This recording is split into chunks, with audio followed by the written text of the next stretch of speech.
အခုတင်မဲ့တင်ငန်းစာကတော့ edit မှာရှိနေတဲ့ transbound နဲ့ free transbound ကိုသင်မှာဖြစ်ပါတယ်အရင်ဦးဆုံးမတို့ transbound လုပ်ချင်တဲ့ပုံတွေကိုဖွင့်ထားပြီးပါအခု edit မှာရှိနေတဲ့ transbound ကိုသွားပြီးနှိပ်မယ်ဆိုလို့ရှိရင်တော့သူကဒီမှာမီးမလင်းပါဘူး free transbound မှာလည်းမီးမလင်းပါဘူးဒါကြောင့်မလို့ဒီအရင်ဦးဆုံးဘယ်အစိပ်ပိုင်းကိုအချုံချက်လုပ်ချင်တာလဲဆိုတာကိုရွေးချယ်ရမှာဖြစ်ပါတယ်အခုဒီမှာရှိနေတဲ့အရာဝတ္ထုလေးကိုအချုံချက်လုပ်ချင်တယ်ဆိုရင်သူ့ကို selection ပေးရမှာဖြစ်ပါတယ်ပြီးတဲ့အခါမှာတော့ edit မှာရှိနေတဲ့ free transbound မိမိလိုသလိုအချုံချက်လုပ်လို့ရပါပြီ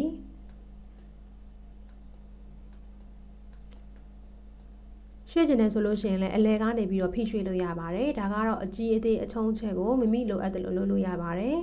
လှည့်ကျင်တယ်ဆိုရင်ဒီမှာဒီတောင်လေးကနေပြီးတော့နည်းနည်းဝေးဝေးလေးသွားမယ်ဆိုလို့ရှိရင် rotate သင်္ကေတလေးဖြစ်သွားပါတယ်ဒါဆိုလို့ရှိရင်ဒီ selection ပေးထားတဲ့အရာဝတ္ထုကိုလှည့်လို့ရသွားပါပြီကြိုက်ပြီဆိုရင်တော့အမှန်ချစ်ပါမယ်မကြိုက်ဘူးဆိုရင်တော့ဒီမှာ escape ဆိုတဲ့အမှားပုံစံလေးကိုနှိပ်ပါမယ် selection ဖြောက်ဖို့အတွက် keyboard ကနေ control D ကိုနှိပ်ပေးပါဒါဆိုလို့ရှိရင်သူက selection လုပ်ထားတဲ့အစိပ်အပိုင်းတွေကိုမိမိစိတ်ကြိုက်အရွယ်အစားကိုမိမိစိတ်ကြိုက်ပြင်လို့ရတာဖြစ်ပါတယ်တကယ်လို့ဒီဟာကlayer ဖြစ်နေမယ်ဆိုရင်တော့ selection ပေးစရာမလိုပါဘူးဒီမှာကတော့ layer သင်ခန်းစာမသင်ရသေးတဲ့အတွက်ကြောင့်မလို့မိမိအချုံချက်လုပ်ချင်တဲ့အရာဝတ္ထုကို selection ပေးထားရမှာဖြစ်ပါတယ်နောက်တစ်ခုအဲ့ဒီမှာရှိနေတဲ့ transform ကိုအသုံးပြုဖို့အတွက်လည်းမတို့က selection တစ်ခုပေးရမှာဖြစ်ပါတယ်အခုဒီလူပုံလေးကိုအချုံချက်လုပ်ဖို့အတွက် selection ပေးလိုက်ပါမယ်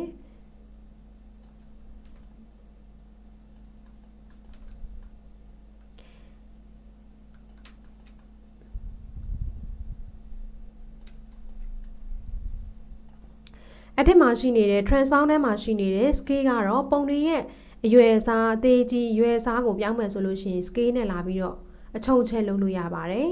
အခုဒီမှာလူပုံစံတန်းကိုမတို့ကလိုအပ်တယ်လို့အချုံချက်လုပ်မယ်ဆိုရင်တော့မူရင်းပုံမှန်စံတန်းကပြတ်သွားမှာဖြစ်ပါတယ်ဒါကြောင့်မို့လူပုံတွေကိုအချုံချက်လုပ်မယ်ဆိုရင်တော့ edit ထဲမှာရှိနေတဲ့ transbound ထဲမှာရှိနေတဲ့ scale ရှစ်ကိုဖိပြီးတောင်လေးတောင်ကနေပြီးတော့အချုံချက်လုပ်ရမှာဖြစ်ပါတယ်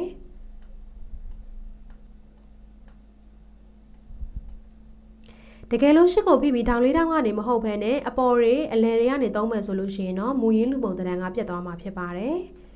အဲ့ထက်မှာရှိနေတဲ့ transbound ထဲမှာရှိနေတဲ့ rotate ကတော့ဒီ selection ပေးထားတဲ့ area လေးကိုလှည့်တဲ့အခါမှာသုံးပါတယ်တကယ်လို့ဒီပုံစံကlayer ဖြစ်နေမယ်ဆိုရင်တော့ selection ပေးစရာမလိုပါဘူးတကယ်လို့ဒီမှာမတို့က background ဖြစ်နေတဲ့အတွက်ကြောင့်သာ selection ပေးထားရတာဖြစ်ပါတယ်အဲ့ဒီမှာရှိနေတဲ့ transbound ထဲမှာရှိနေတဲ့ screw ကတော့အနားနှစ်ဖက်တွေကိုတိမ်းဆောင်းတာဖြစ်ပါတယ်အခုဒီတောင်လေးတွေကိုသုံးမယ်ဆိုရင်ဒီတောင်လေးကနေပြီးတော့တိမ်းဆောင်းသွားတာဖြစ်ပါတယ်သူကတော့တောင်လေးတောင်ကနေပြီးတော့အသုံးပြုရမှာဖြစ်ပါတယ်ကြိုက်ပြီဆိုရင်မှန်ချစ်မယ်မကြိုက်ဘူးဆိုရင် escape နှိပ်ပါမယ်တကယ်လို့ edit မှာရှိနေတဲ့ transbound ထဲကနေပြီးတော့တစ်ခုခုကိုသုံးထားရင်းနဲ့နောက်တစ်ခုထပ်ပြောင်းခြင်းနဲ့ edit မှာရှိနေတဲ့ transbound ကိုတစ်ခါသွားပြီးတော့မနှိပ်ချင်ဘူးဆိုရင်ဒီမှာ right click နှိပ်ပြီးတော့ပြောင်းလဲလို့ရပါတယ်အနားဘေးဘက်တွေကိုလိုသလိုတိမ်းဆောင်းကျင်တယ်ဆိုလို့ရှိရင်အနားဘက်လေးတွေကိုဒီမှာဖိပြီးတော့ဆွဲပြီးတော့ပြောင်းသွားလို့ရပါတယ်အဲ့တော့အထက်မှာရှိနေတဲ့ free transform ကိုယူထားမယ်ထပ်ပြီးတော့ပြင်ကျင်သေးတယ်ဆိုရင် right click နှိပ်ပြီးတော့ဥပမာ perspective ဆိုလို့ရှိရင်ပုံရဲ့အနီးဝေးတွေကိုပြောင်းလိုက်တာဖြစ်ပါတယ်အခုဒီလိုမျိုးရိုက်မယ်ဆိုလို့ရှိရင်ဒါအောက်ကနေပုံ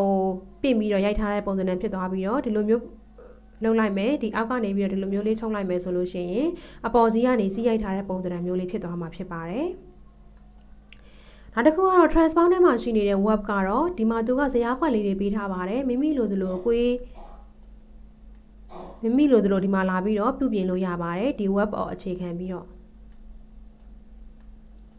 ဒါတွေကတော့နောက်ပိုင်းသင်ခန်းစာတွေမှာမတို့အဝေစားတက်တဲ့အခါမှာလိုက်ပြီးတော့ဒီဒေးအသေးစိတ်လိုက်ချတဲ့အခါတွေမှာဒီ web ကိုသုံးပါတယ်နောက်တစ်ခုကတော့ rotate 180 degree ဆိုလို့ရှိရင်တော့ဒီပုံကို180 degree လုံးလှည့်သွားမှာဖြစ်ပါတယ်အဲ့ဒီမှာရှိနေတဲ့ transbound ထဲမှာရှိနေတဲ့90 degree ကတော့သူကတော့နိုင်လက်တန်အတိုင်းလှည့်သွားတာဖြစ်ပါတယ်နောက်ထပ်90 degree cc ဆိုလို့ရှိရင်တော့သူကနိုင်လက်တန်နဲ့ပြောင်းပြန်လှည့်သွားတာဖြစ်ပါတယ်အဲ့ဒီမှာရှိနေတဲ့ transbound ထဲမှာရှိနေတဲ့ flip horizontal ဆိုရင်တော့ဘေးတိုက်အလျားလိုက်လှည့်သွားတာဖြစ်ပါတယ်ဟိုဘက်ဒီဘက်လှည့်သွားတာဖြစ်ပါတယ်အဲ့ဒီမှာရှိနေတဲ့ transbound ထဲမှာရှိနေတဲ့ flip vertical ဆိုလို့ရှိရင်တော့အပေါ်အောက်လှည့်သွားတာဖြစ်ပါတယ်ဒါက layer မဖြစ်ဘဲနဲ့ဒီမှာ background ဖြစ်နေတဲ့အတွက်ကြောင့်မလို့သူ့ကို selection ပေးထားရတာဖြစ်ပါတယ်တကယ်လို့အမတို့ဒီမှာ layer ပုံတစ်ပုံကိုဖွင့်ကြည့်လိုက်ပါမယ် ဒါဆိုလို့ရှိရင်သူကဒီမှာအပေါ်မှာ layer လွှာအနေနဲ့ရှိတာပါ edit မှာရှိနေတဲ့ transform ကဒါဆိုလို့ရှိရင်လည်းမီးလင်းပါတယ်တကယ်လို့ background ဖြစ်နေမှသာ selection ပေးရမှာဖြစ်ပါတယ်အခုဒီမှာ edit မှာရှိနေတဲ့ free transform ကိုနှိပ်ပြီးတော့ down လေးတောင်းကနေပြီးတော့ဒီပုံကိုအချုံချက်လုပ်လို့ရပါတယ်ပုံရဲ့မူရင်းပုံစံနဲ့မပြတ်ချင်ဘူးဆိုရင်တော့ရှစ်ကိုဖိပြီးတော့ down လေးတောင်းကနေအချုံချက်လုပ်ရမှာဖြစ်ပါတယ်တခြား rotate ပုံစံပြောင်းချင်တယ်ဆိုရင် right click နှိပ်ပြီးတော့ rotate လို့ဆိုပြီးတော့ရွေးချယ်ပေးလို့ရပါတယ် perspective တွေသုံးချင်တယ်ဆိုရင်ဒီမှာ perspective ယူပြီးတော့အနီးဝေးပုံစံတွေကိုအချုံချက်လုပ်လို့ရပါတယ်မကြိုက်ဘူးဆိုရင်တော့ဒီမှာအမှားချက်ပါမယ်သူရဲ့ shortcut key ကတော့ control T ဖြစ်ပါတယ်အလျားလိုက်လှည့်ချင်တယ်ဆိုရင်တော့ flip horizontal ကိုနှိပ်ပြီးတော့ down လိုက်လှည့်ချင်တယ်ဆိုရင်တော့ flip vertical ကိုနှိပ်ရမှာဖြစ်ပါတယ်ဒါကတော့ edit မှာရှိနေတဲ့ free transform နဲ့ transform ကိုရှင်းပြတာဖြစ်ပါတယ်